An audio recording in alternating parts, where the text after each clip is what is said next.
सभी बच्चों को। आज हम टॉपिक डिस्कशन करने जा रहे हैं एसिड एंड बेस। उससे पहले मैं सभी को बता दूं बेटा भी इस वीडियो को आपने पूरी अच्छी तरह से देखना है और कॉपी पे राइट डाउन करना है सारा टॉपिक। सबसे पहले हम एसिड्स के बारे में बात करेंगे। एसिड एसिड किस किस चीज़ में प्रेजेंट होता है। हमारे पास विनेगर होता है, विनेगर में भी एसिड होता है। और हमारे पास लेमन लेमन उसमें भी एसिड प्रेजेंट होता है। जो भी खट्टी चीज़ें होती हैं उनमें क्या प्रेजेंट होता है, एसिड प्रेजेंट होता है। ऑरेंज, आंवला, इन सभी में क्या होता है, एसिड। कोक, इसमें भी एसिड प्रेजेंट होता है। उसके बाद हम बात करेंगे एसिड की डेफिनेशन की। एसिड की एक्चुअल डेफिनेशन क्या है। अब हम बात करेंगे एसिड की डेफिनेशन की। उसमें एसिड्स में क्या है, N acid is a substance that produce hydrogen ion. जो क्या दें, हाइड्रोजन आयन दें। किसमें, इन वाटर। वाटर में क्या दें, हाइड्रोजन आयन दें। वो क्या होते हैं, एसिड होते हैं। हाइड्रोजन आयन का मीनिंग H पॉजिटिव आयन। क्या दें, H पॉजिटिव आयन दें, उसे हम क्या बोलते हैं, एसिड बोलते हैं। जो हाइड्रोजन आयन होता है उसकी एनर्जी क्या होती है, बहुत ज़्यादा होती है। ठीक है, वो क्या करता है, हाइड्रोजन आयन वाटर के साथ मिलके, वाटर H2O के साथ मिलके क्या बनाता है, H3O पॉजिटिव आयन बनाता है, जिसे हम क्या बोलते हैं, हाइड्रोनियम आयन। अब क्यों बनाता है हाइड्रोनियम आयन, इसमें क्या है, जो H पॉजिटिव आयन है उसकी एनर्जी ज़्यादा होती है, अनस्टेबल होता है। वो वाटर मॉलिक्यूल को अपने साथ बाइंड करके क्या बनाता है, हाइड्रोनियम आयन फॉर्म करता है। उसके बाद एसिड्स क्या करते हैं, कंडक्ट करते हैं इलेक्ट्रिसिटी। क्यों कंडक्ट करते हैं इलेक्ट्रिसिटी, क्योंकि इसमें क्या होते हैं, आयन प्रेजेंट होते हैं। नेक्स्ट, इनकी पीएच जो होती है वो क्या होती है, लेस देन 7 होती है। 7 से क्या होती है, पीएच कम होती है।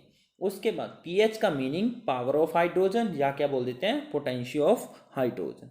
उसके बाद टेस्ट में ये क्या होते हैं, सोर होते हैं। सोर का मीनिंग खट्टे होते हैं और कोरेसिव इन नेचर होते हैं और तीखा फीलिंग करते हैं। ये हमें क्या करते हैं, जब स्टिंगिंग फील, जैसे हमें कोई आंट काटती है वैसे स्टिंग फीलिंग करते हैं, तीखी फीलिंग, वैसे ये तीखी फीलिंग शो करते हैं। उसके बाद हमारे पास क्या है, एग्जाम्पल क्या है एसिड के, इसके बारे में हम बात करेंगे। सबसे पहले एग्जाम्पल है जो हमारा, वो है HCl। HCl हमारा एग्जाम्पल, जिसे हम बोलते हैं हाइड्रोक्लोरिक एसिड।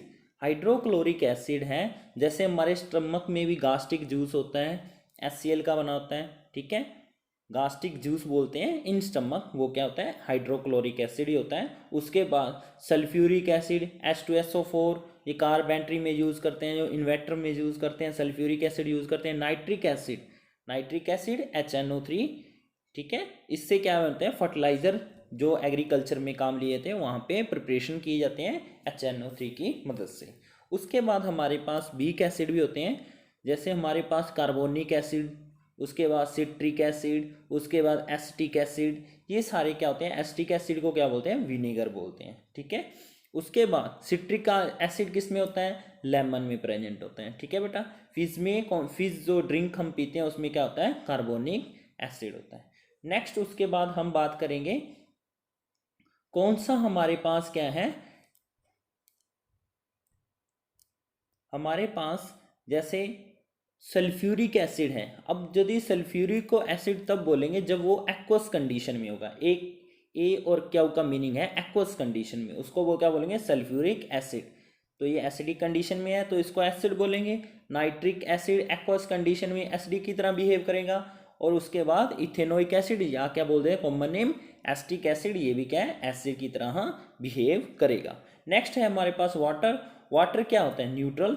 वाटर न्यूट्रल है तो ये एसिड नहीं होगा। ठीक है बेटा, उसके बाद स्ट्रेंथ ऑफ एसिड। एसिड में एक चीज़ देखने वाली होती है, जो एसिड्स होते हैं वो क्या होते हैं, जितने ज़्यादा आयनाइज होगा उतने ज़्यादा स्ट्रॉन्ग एसिड होगा। कहने का मीनिंग, जो स्ट्रॉन्ग एसिड होगा लाइक HCl हो, लाइक H2SO4 हो, ये क्या करते हैं, जब वाटर में डिजोल्व करते हैं तो ये कंप्लीटली आयनाइज हो जाते हैं। कंप्लीटली आयनाइज होते हैं तो इसको हम क्या बोलते हैं, स्ट्रॉन्ग एसिड्स बोलते हैं। इनकी स्ट्रेंथ पे डिपेंड करता है ये कितने आयनाइज हो रहे हैं। अब इसके बारे में हम थोड़ा सा और स्टडी कर लें। लाइक एग्जांपल है हमारे पास, ठीक है। इसमें हमने क्या लिए, एसिड्स के मॉलिक्यूल्स लिए, एसिड्स के मॉलिक्यूल्स तो ले लिए हमने। अब उसमें क्या, उसको किस में डिजोल्व किया, वाटर में डिजोल्व किया। वाटर में एक चीज़ और ध्यान देने वाली है, हम क्या करते हैं, एसिड के बीच वाटर नहीं डालते, वाटर के बीच एसिड्स की ड्रॉप्स डालते हैं। कहने का मतलब वाटर के बीच सल्फ्यूरिक एसिड की ड्रॉप्स डालते हैं, एसिड के बीच, कहने का मतलब सल्फ्यूरिक एसिड की बॉटल के बीच वाटर नहीं डालते। क्यों? क्योंकि ये डेंजरस है, क्योंकि एक्सप्लोजन हो जाएगा इससे। अब मान लो लेट करो आपके पास एसिड्स की बहुत सारी ड्रॉप्स हैं, स्ट्रॉन्ग एसिड की, HCl लगा लो, HCl ले लो, चाहे क्या ले लो, H2SO4 ले लो। जब उसको वाटर में डिजोल्व किया आपने, किस में डिजोल्व किया, वाटर में डिजोल्व किया, तो वो क्या हो जाएंगे, सारे के सारे आयन कंप्लीटली आयनाइज हो जाएंगे। यदि वो कंप्लीटली आयनाइज हो रहे हैं तो इसका मतलब हमारे पास क्या है, स्ट्रॉन्ग एसिड है। वो कौन सा एसिड है, हमारा स्ट्रॉन्ग एसिड, ठीक है। उसके बाद हम बात करेंगे, स्ट्रॉन्ग एसिड की बात कर रहे हैं, स्ट्रॉन्ग एसिड्स क्या होते हैं, अभी इसके क्लियर कर लें। Strong acid is the one in which all the acids molecule become ions into water. जो कंप्लीटली आयंस में टूट जाते हैं वो क्या होते हैं, एसिड होते हैं। एग्जाम्पल के लिए HCl, H2SO4, HNO3।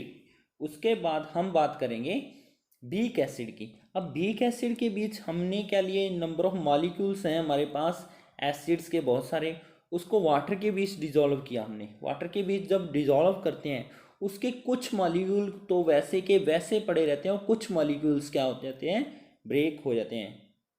कहने का मतलब पार्शली आयनाइज होता है, वीक एसिड क्या होता है, पार्शली आयनाइज होता है, जिससे हमें पता चलता है ये वीक एसिड है। वीक एसिड का मीनिंग जो पार्शली आयनाइज हो वाटर के बीच, ठीक है, उसे हम वीक एसिड बोलते हैं। अब हमारे पास वीक एसिड की definition, a weak acid is an which only few acids molecules become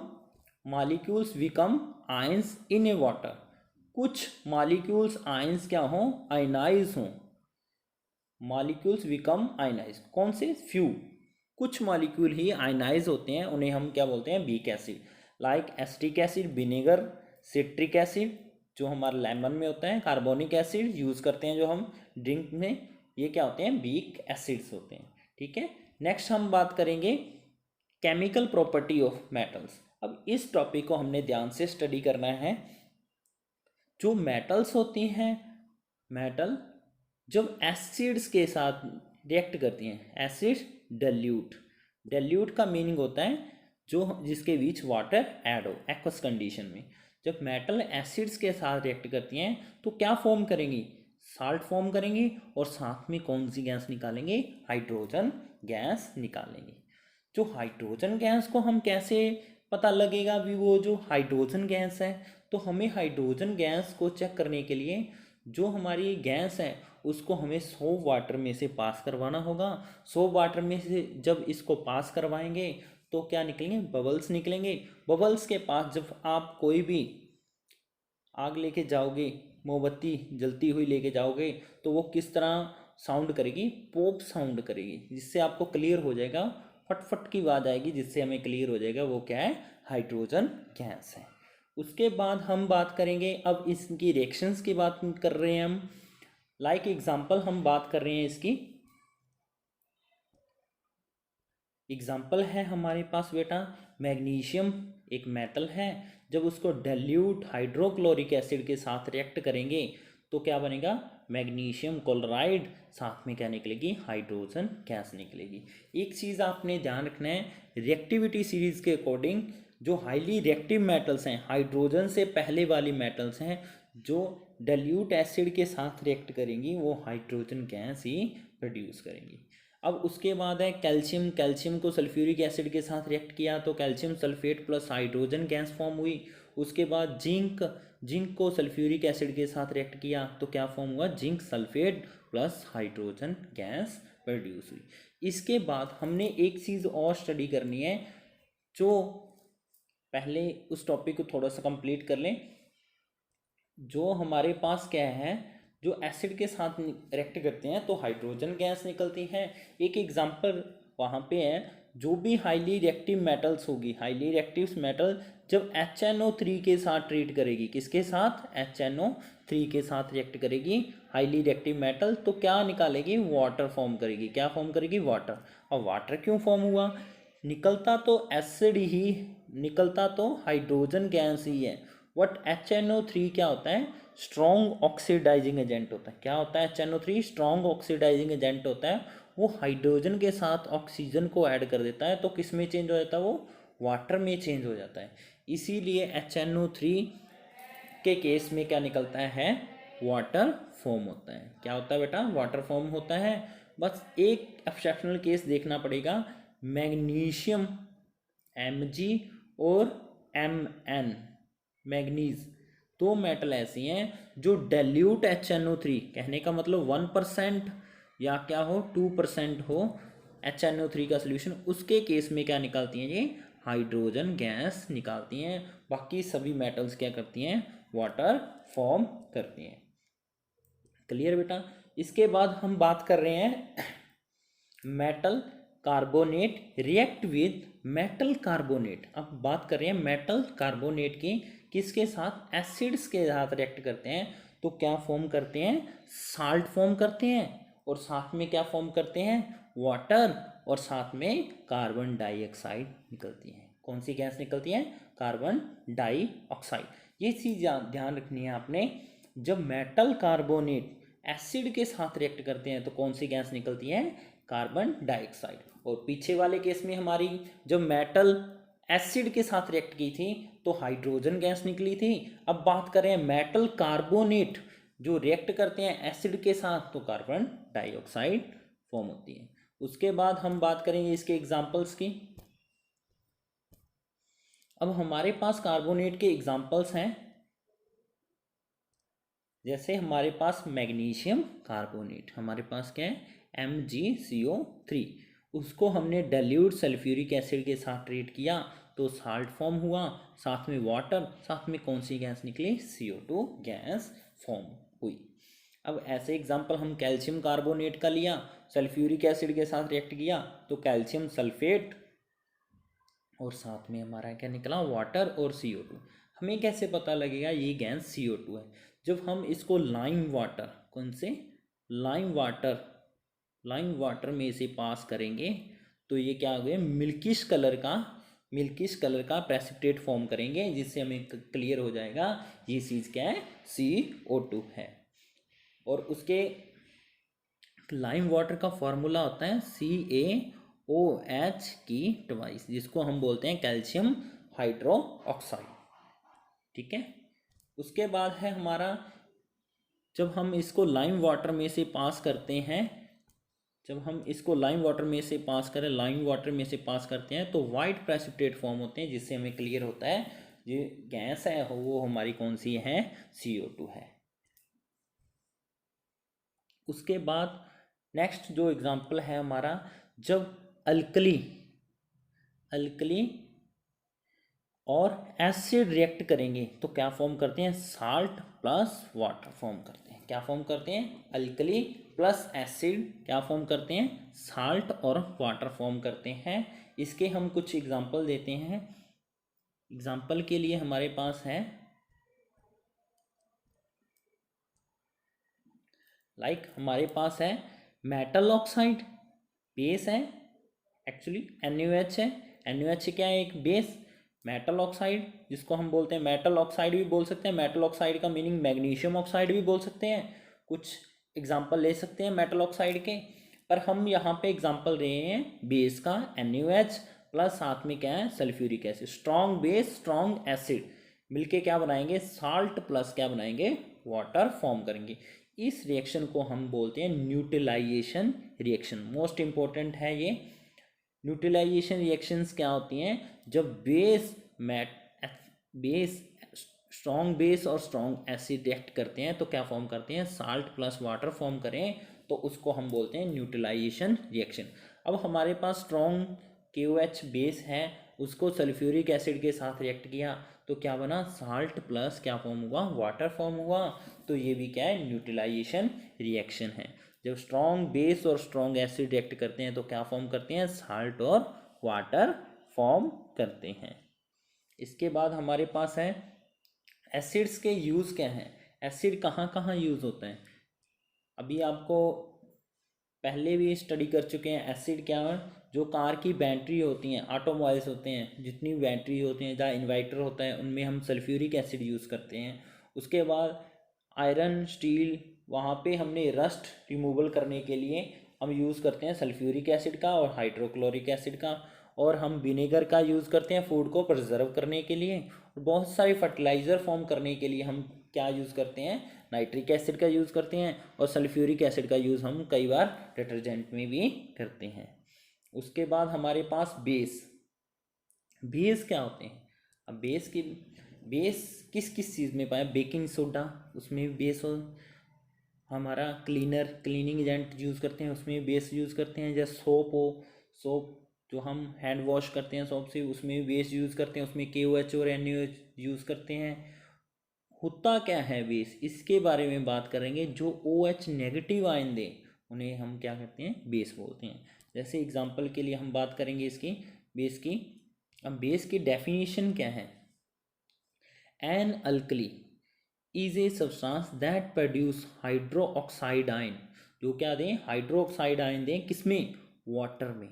water में OH नेगेटिव आयन दें, उन्हें हम क्या बोलते हैं, बेस बोलते हैं। ये भी क्या करते हैं, कंडक्ट करते हैं इलेक्ट्रिसिटी। इलेक्ट्रिसिटी कंडक्ट क्यों करते हैं, क्योंकि इनमें OH नेगेटिव आयन प्रेजेंट होते हैं। उसके बाद pH इनकी क्या होती है, ग्रेटर देन 7 से जो ज़्यादा होते हैं वो क्या होते हैं, बेस। जिनकी 7 होती है वो क्या होते हैं, न्यूट्रल। जिनकी 7 से कम होते हैं वो क्या होते हैं, एसिड होते हैं। टेस्ट में क्या होते हैं, ये बीटर होते हैं।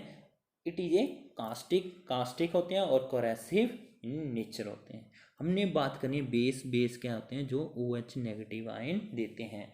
एग्जाम्पल इनके लेंगे हम। उससे पहले एग्जाम्पल थोड़े से हमने बात की थी, NaOH स्ट्रॉन्ग बेस, उसके बाद KOH ये भी स्ट्रॉन्ग बेस, दोनों के दोनों स्ट्रॉन्ग बेस। उसके बाद हम यूनिवर्सल इंडिकेटर की बात करेंगे। इंडिकेटर्स क्या होते हैं, सबसे पहले pH इंडिकेटर, pH के बारे में, पावर ऑफ हाइड्रोजन, इसके बारे में यूनिवर्सल इंडिकेटर क्या होता है। यूनिवर्सल इंडिकेटर जो क्या करता है, एसिड और बेस के बारे में हम चेक कर सकते हैं भी एसिड है या बेस है। मान लो आपके पास यूनिवर्सल इंडिकेटर है, आपके पास कोई सोल्यूशन है। यदि आप उस सोल्यूशन की ड्रॉप्स, आप क्या कर रहे हो, यूनिवर्सल इंडिकेटर की ड्रॉप्स किस में डालते हो, सोल्यूशन में डालते हो। यदि आपका कलर क्या आए, कहने का मीनिंग क्या आ जाए, ब्लू आ जाए, ग्रीनिश आ जाए, या क्या आ जाए, पर्पल आ जाए, पर्पल वॉयलेट कलर आ जाए, तो आपका क्या होगा, बेस होगा। इस तरफ को जाओगे तो आपका स्ट्रॉन्ग बेस होगा। जितना ज़्यादा वॉयलेट कलर आएगा तो आपका इसका मीनिंग क्या हुआ, स्ट्रॉन्ग बेस है। और यदि रेड कलर की तरफ आओगे, कोई सोल्यूशन है उसमें आपने यूनिवर्सल इंडिकेटर डाला, रेड कलर आया तो स्ट्रॉन्ग एसिड है। यदि ऑरेंज है तो थोड़ा सा कम स्ट्रॉन्ग है, pH उसकी 3 या 4 हो सकती है। और यदि येलो है तो 5 या 6, कहने का मतलब वीक एसिड हो गया। और यदि 7 आते हैं, कोई चेंज ना आए, ग्रीन कलर रहे, तो ग्रीन कलर आए तो क्या है, न्यूट्रल कंडीशन, ठीक है। और यदि ब्लू कलर है तो कहने का मतलब pH कितनी है, 11, या क्या है, थोड़ा सा ब्लू से कम आ जाए, लाइट आ जाए, तो क्या है, pH कितनी है क्या, बेस। यदि इस तरफ आएगा कलर तो बेस, इस तरफ आएगा तो रेड की तरफ जाएगा तो एसिड होगा। उसके बाद हम बात करते हैं, आपके पास pH इंडिकेटर, हमारे पास मिथाइल ऑरेंज की बात कर रहे हैं। मिथाइल ऑरेंज में क्या होता है हमारे पास, यदि आपकी pH, मिथाइल ऑरेंज जो होता है उसका कलर ऑरेंज कलर होता है। यदि आपका जो कलर मिथाइल ऑरेंज में, जब मान लो आपने सोल्यूशन में, किसी सोल्यूशन में आपने मिथाइल ऑरेंज ऐड किया, यदि रेड कलर आ गया तो आपको पता लग जाएगा वो क्या है, स्ट्रॉन्ग एसिड है। और यदि उसका कलर येलोइश है तो इसका मतलब क्या है, उसकी pH क्या है, ग्रेटर देन 4.5 है। मतलब कहने का मतलब वो स्ट्रॉन्ग एसिड नहीं है। कहने का मतलब क्या हुआ, वो बेस की तरफ मूव कर रहे हैं, तो न्यूट्रल भी हो सकता है। उसके बाद हमारे पीएच इंडिकेटर हमारे पास क्या है, pH phenolphthalein as a indicator है हमारे पास। उसकी बात करेंगे फिनोल्फथालीन क्या होती है। Phenolphthalein as a indicator use करते हैं। फिनोल्फथालीन यदि हम मान लो आपके पास सोल्यूशन है, आपने फिनोल्फथालीन की कुछ ड्रॉप्स डाली, यदि वो सोल्यूशन कलरलेस हुआ तो इसका मतलब वो सोल्यूशन एसिडिक इन नेचर है। और यदि किसी सोल्यूशन में आपने ड्रॉप्स डाली इंडिकेटर की तो आपका पिंक कलर आ गया, तो इसका मीनिंग वो क्या है, हमारा बेस है। इसको आपने बेटा सॉल्व करना है अक्रॉस एंड डाउन। आपने अच्छी तरह से इसको सॉल्व करना है इस चीज़ को। बाकी इस चीज़ के आपको आंसर आगे की 2 स्लाइड्स में हैं, आपने पहले खुद ने इसको सॉल्व करके देखना है। ठीक है बेटा, अच्छे से आपने अक्रॉस एंड डाउन देखना है पहले इसको अच्छी तरह से, उसके बाद आपने इसके आंसर देखने हैं।